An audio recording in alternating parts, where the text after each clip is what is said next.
आज कुछ खबरें बहुत बड़ी हैं। एक तो ये है कि कादी फ़ायद ईसा के ख़िलाफ़ लाहौर में जब ऑल पाकिस्तान वकला कन्वेंशन हुआ तो उसमें गो काजी गो का नारा लग गया। यहाँ क्या होता रहा मैं आपको बताऊँगा। हुकूमत इसके मुकाबले में क्या कर रही है ये भी आपको बताते हैं।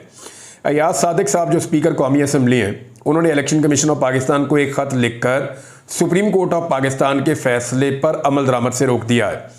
और सुप्रीम कोर्ट ऑफ पाकिस्तान का वो फ़ैसला जो 12 जुलाई को आया था, जिसके तहत पाकिस्तान तहरीक इंसाफ के आज़ाद उम्मीदवार पाकिस्तान तहरीक इंसाफ को मिलने थे और जिसके तहत मखसूस नशिस्तें पाकिस्तान तहरीक इंसाफ का जो हक़ है वो उनको मिलना था, उस पर रोका है।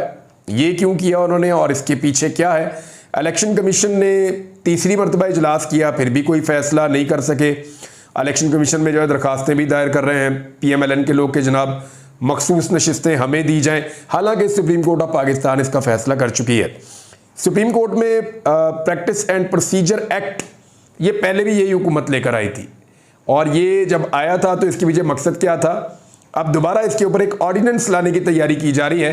तो हुकूमत एक नया प्लान लेकर आई है, एक नया मंसूबा है। इसको आप एक नई साजिश भी कह सकते हैं। लाहौर जलसे से पहले लाहौर में क्या कुछ हो रहा है, लेकिन सबसे पहले जो है वो बात करते हैं वकला की तहरीक की। आज पहला दिन था। वकला बहुत बड़ी तादाद में जो है वो लाहौर में इकट्ठे हुए। मैं आपको बता देता हूँ, इसमें पेशावर से, कराची से और बहुत दूर दूर से वकला आए हैं। और सिर्फ आसमा जहांगीर ग्रुप जो है उनके कुछ वकला ने आज़म नज़ीर तारड़ साहब के साथ मिलकर या कुछ सरकारी वकला ने एक प्रोग्राम किया था, लेकिन जो वकला की बड़ी तादाद है वो दूसरी तरफ खड़ी है।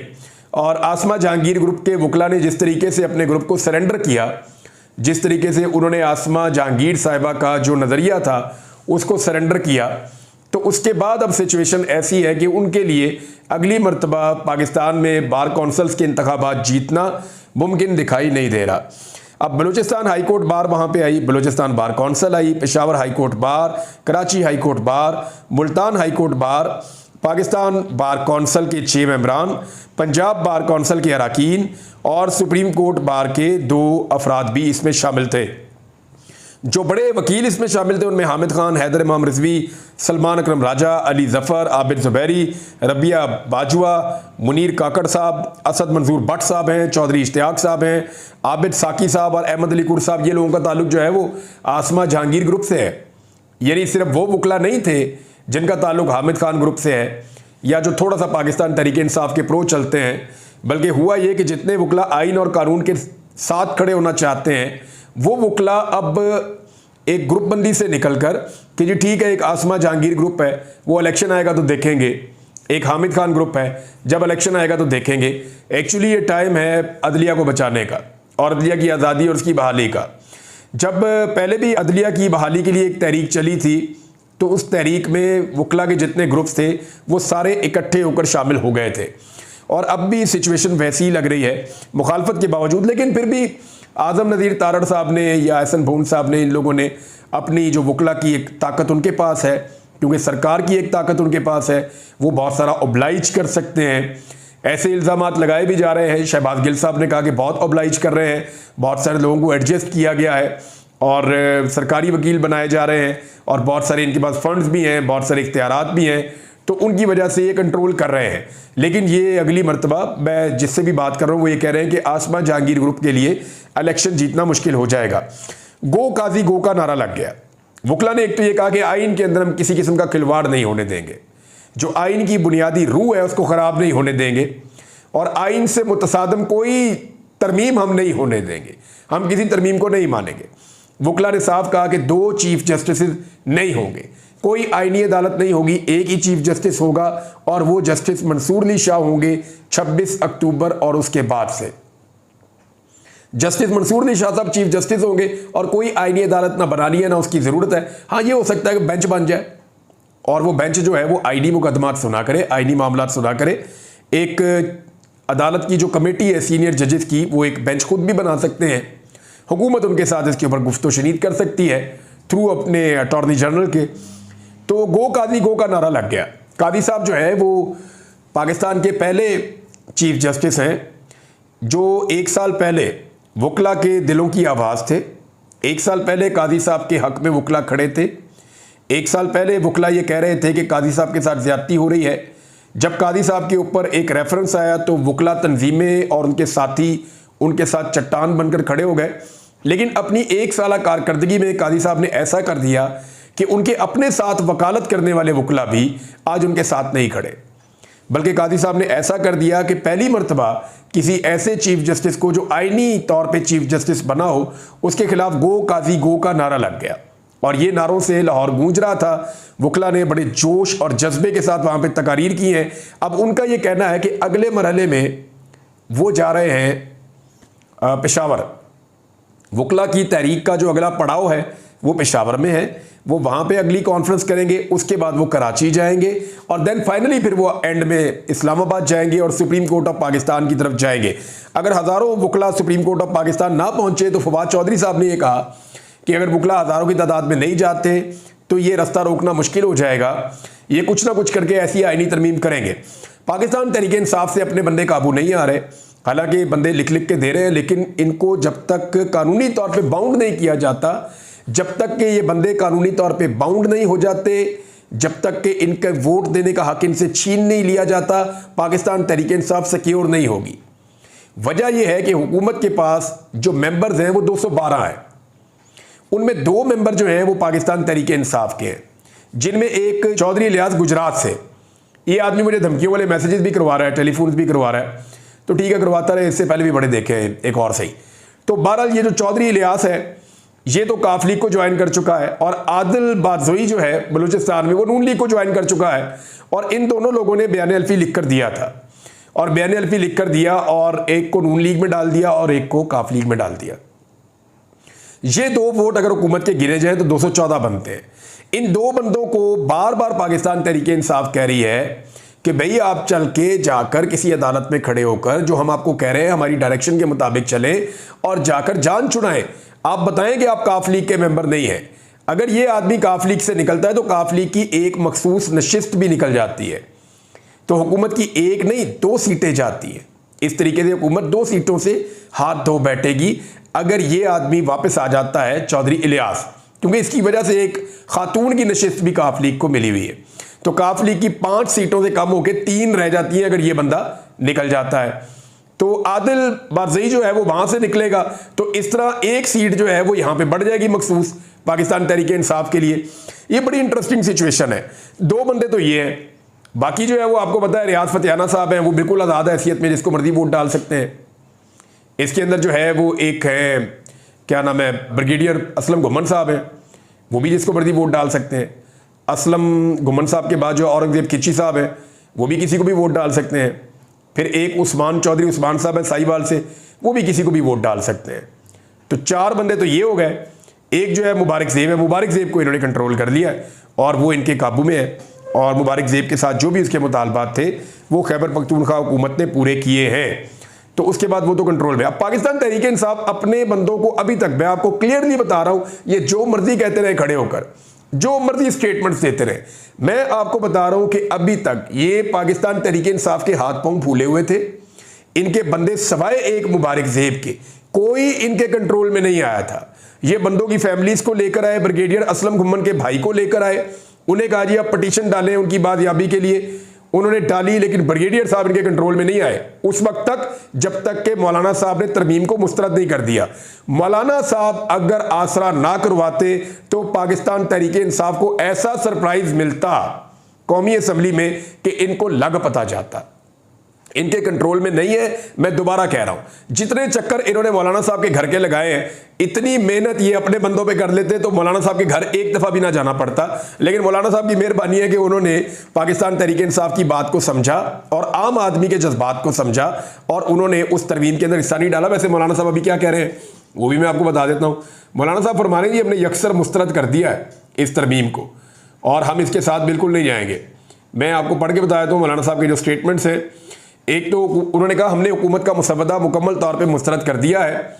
वो तो ये कह रहे हैं कि हमारा कोई मुसवदा है ही नहीं। फिर सवाल बनता है जो पेश किया गया वो क्या था अगर आपका मुसवदा नहीं है। मैं इस तरमीम में हुकूमत का साथ देकर कौम की अमानत में खयानत नहीं कर सकता, मौलाना फजलुर रहमान साहब ने यह भी कहा। फवाद चौधरी साहब ने कहा जी पूरी कौम को मौलाना साहब का शुक्रिया अदा करना चाहिए कि आइन से खिलवाड़ होने से उन्होंने बचा लिया, लेकिन ये होना है। मैं आपको अगेन बता रहा हूं कि आईनी तरमीम होनी है, हुकूमत इससे बाज नहीं आएगी, क्योंकि नुसरत जावेद साहब ने भी ये कहा और कुछ और लोग भी कह रहे हैं कि हुकूमत को एस्टेब्लिशमेंट की तरफ से 2 माह की वार्निंग दी गई है कि आप इसको कर गुजरें। दूसरी जानिब हुकूमत ने एक नया काम भी किया है। एक तो इलेक्शन कमीशन ऑफ पाकिस्तान को वो रोक रहे हैं कि सुप्रीम कोर्ट ऑफ पाकिस्तान के फैसले पे आपने अमल दरामद नहीं करना, क्योंकि हमने एक एक्ट पास कर दिया है और उस एक्ट के मुताबिक जो सुप्रीम कोर्ट ऑफ पाकिस्तान ने फैसला किया हुआ है उस पर अमल दरामद नहीं हो सकता। लिहाजा मखसूस नशिस्तें आपने नहीं देनी पाकिस्तान तहरीक इंसाफ को। लिहाजा आपने जो पाकिस्तान तहरीक इंसाफ के आज़ाद अरकान रह गए थे उनको आज़ादी छोड़ देना है, ताकि जब चाहें हम उनके वोट भी हासिल कर सकें। तो ये हुकूमत ने कोशिश की है एक दफ़ा फिर, सिर्फ एक कोशिश नहीं की, एक और भी की है। लेकिन याद रखिएगा अभी भी सुप्रीम कोर्ट ऑफ पाकिस्तान का एक तफसीली फैसला आना बाकी है। वो 8 जजेस का फैसला होगा और जब वो तफसीली फैसला आएगा तो बहुत सारी चीज़ें मजीद क्लियर हो जाएंगी। अभी किसी के वहमो गुमान में भी नहीं है जो हो सकता है, यानी मुझे भी आइडिया नहीं है, लेकिन जब मैं रिपोर्टर से पूछता हूं जो वहां कोर्ट में जाते हैं, जो एनालिसिस करते हैं, जब मैं उनसे पूछता हूं तो वो कहते हैं कि हमें लगता है कि बहुत बड़ा सरप्राइज आने वाला है। और उन सबका ये आइडिया है कि जब भी मखसूस नशिस्तों के हवाले से तफसीली फैसला आएगा तो हुकूमत के 14 तबक रोशन हो जाएंगे। बहरहाल पाकिस्तान तहरीक इंसाफ के पास अभी ये मौका बाकी है, लेकिन एक काम और है जो हुकूमत करने जा रही है। इसी हुकूमत ने सुप्रीम कोर्ट का प्रैक्टिस एंड प्रोसीजर एक्ट बनाया था, यानी इससे पहले ये इख्तियार चीफ जस्टिस का होता था कि वो केस जहां दिल करे जो मर्जी बेंच बना के लगा देते थे। तो जस्टिस उमर अता बंदयाल साहब को गालिबन उस दौर में काबू करने के लिए इन्होंने एक नया कानून बना दिया, जिसके मुताबिक 3 रुकनी एक कमेटी बन गई, जिसमें चीफ जस्टिस और उनके बाद दूसरे और तीसरे नंबर के जज, ये 3 जजेस बैठेंगे और बैठने के बाद ये फैसला करेंगे कि बेंच क्या बनाना है, और बेंचों की तश्कील और जो अहम मामलात हैं बेंचेस से मुतालिक वो ये कमेटी करेगी। अब हुआ ये कि कादी साहब को उस दौर में तो ऑब्लाइज कर दिया गया। मैंने भी कुछ वकला से बात की, उन्होंने कहा ये कादी साहब की ख्वाहिश पे हुआ था कि कादी साहब को डालना था उस कमेटी में ताकि बंदयाल साहब के दौर में भी वो इन्फ्लुएंस कर सके। लेकिन अब क्या हुआ, अब ये हुआ कि बजाय इसके कि कादी साहब के दौर के अंदर उसको कंटिन्यू किया जाता, अब उसको दोबारा एक ऑर्डिनेंस के जरिए से तब्दील किया जा रहा है। ऑर्डिनेंस ये होता है कि इसके लिए कानून साजी की ज़रूरत नहीं पड़ती, आप आर्जी तौर पे ऑर्डिनेंस ला सकते हैं। फिर आपके बाद एक टाइम होता है कि आप कौमी असम्बली और सेनेट से उसको आप सादा अक्सरियत से मंजूर करके उसको एक्ट बना दें। तो ऑर्डिनेंस के लिए ये होता है कि आप काबीना से मंजूरी ले लेते हैं, कैबिनेट तो इनकी अपनी मंजूरी ले लेंगे, सदर को भेज देते हैं, सदर कहता है जी ओके हो गया, और वो ऑर्डिनेंस जारी कर देता है। ऑर्डिनेंस ये जारी कर रहे हैं कि चीफ जस्टिस होगा, इसके साथ दूसरे 2 सीनियर जजेस नहीं होंगे, यानी जस्टिस मंसूर अली शाह और जस्टिस मुनीब अख्तर पहले होते थे, तो कादी साहब अकलियत में चले जाते थे, तो मर्जी का काम नहीं हो रहा था। तो अब यह किया गया, कादी साहब के साथ एक सीनियर जज होगा, दोनों में से एक होगा, या मुनीब अख्तर साहब होंगे या होंगे जस्टिस मंसूर अली शाह। तो एक सीनियर जज होगा और एक कोई भी कादी साहब अपनी मर्जी से नीचे से जज उठा के ले आएंगे अपनी मर्जी का, और ये 3 बंदे बैठ के फिर बेंचेस बनाना शुरू कर देंगे।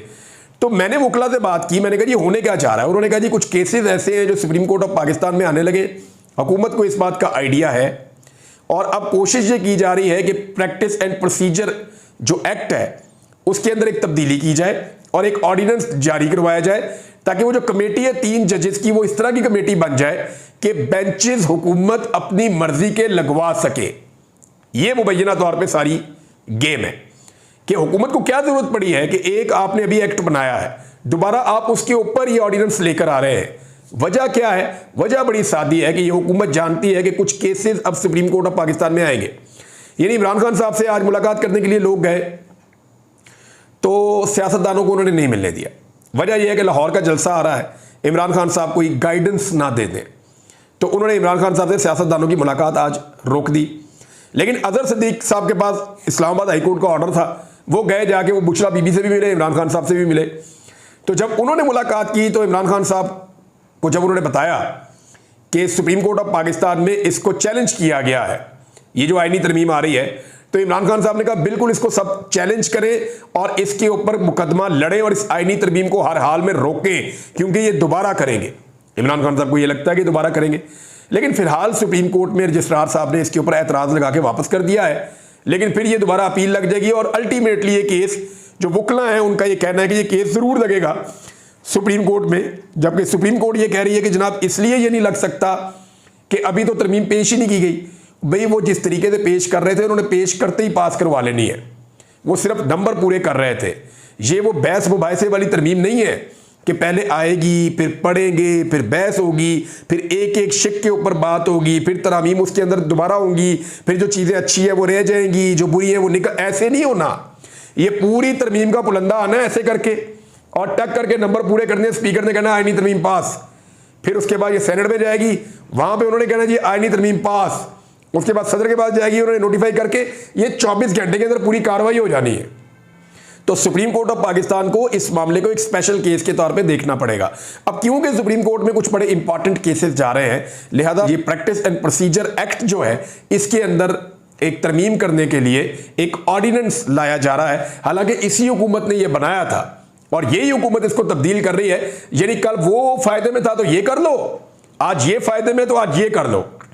अंदाजा कीजिए कि जस्टिस कादी फायद ईसा साहब के लिए या उनको फैसिलिटेट करने के लिए, बज़ाहिर दिखाई देता है ये चीज़ें और ये नज़र आता है और लोग खुलकर कहते हैं ये कि उनको फैसिलिटेट करने के लिए हुकूमत कितनी दफ़ा ऑर्डिनेंस लेके आएगी, कितनी दफ़ा अपनी चोरी बचाने के लिए एक्ट पास करेगी। दूसरी तरफ एक और इंपॉर्टेंट खबर है, मैंने आपको पिछले वीलॉग में कहा था कि जस्टिस तारिक महमूद जहांगीरी साहब का जो ट्रिब्यूनल है वो बहुत आखिरी जगह पे पहुंचा हुआ है और किसी वक्त भी इस्लामाबाद की 3 सीटें नून लीग से छिन जाएंगी। ये मामला 50 दिन तक लटकाया जस्टिस आमिर फारूक साहब ने, जो चीफ जस्टिस हैं इस्लामाबाद हाई कोर्ट के। हालांकि 1 या 2 दिन में उन्होंने कहा था मैं अब इसका फैसला दे दूंगा। पहले इतना अरसा सुना, फिर भी इसको इतना लटका दिया। उसके ऊपर बहुत एतराज़ करते हैं पाकिस्तान तहरीक इंसाफ के लोग, लेकिन अब उन्होंने अपना महफूज फैसला सुना दिया। उन्होंने इलेक्शन ट्रिब्यूनल के जस्टिस तारिक महमूद जहांगीरी को तब्दील करने का इलेक्शन कमीशन का हुक्म कल अदम करार दे दिया है और अदालत ने इलेक्शन कमीशन को मामला वापस भिजवाते हुए दोबारा फैसले की हदायत भी कर दी है।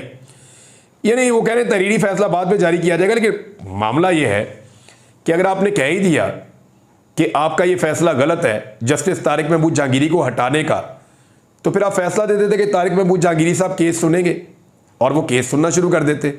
अब वापस इलेक्शन कमीशन को भेजा है, वो गौर ख्वास शुरू कर देगा। इलेक्शन कमीशन ने सुप्रीम कोर्ट ऑफ पाकिस्तान के वजाहती ऑर्डर के बावजूद 3 मीटिंग्स की हैं और अभी तक किसी नतीजे पर नहीं पहुंचा। तो मुझे तो लगता है इन्होंने अपने ऊपर तौहीन अदालत लगवानी है या ये किसी बड़े आईनी बहरान और तसादुम की तरफ बढ़ रहे हैं। गुंजल पड़ते जा रहे हैं। कोशिश करेंगे अगले वीलॉग में सिंपल तरीके से चंद चीज़ें और आपके सामने में रखूं। इमरान खान साहब ने एक स्टेटमेंट जारी किया है, जो उन्होंने बातचीत की वो मैं आपको दिखाता हूं और लाहौर जलसे से हुकूमत कितनी खौफजदा है वो भी आपको बताता हूं। अब तक के लिए इतने, अपना ख्याल रखिएगा, अपने इस चैनल का भी। अल्लाह हाफ़िज़।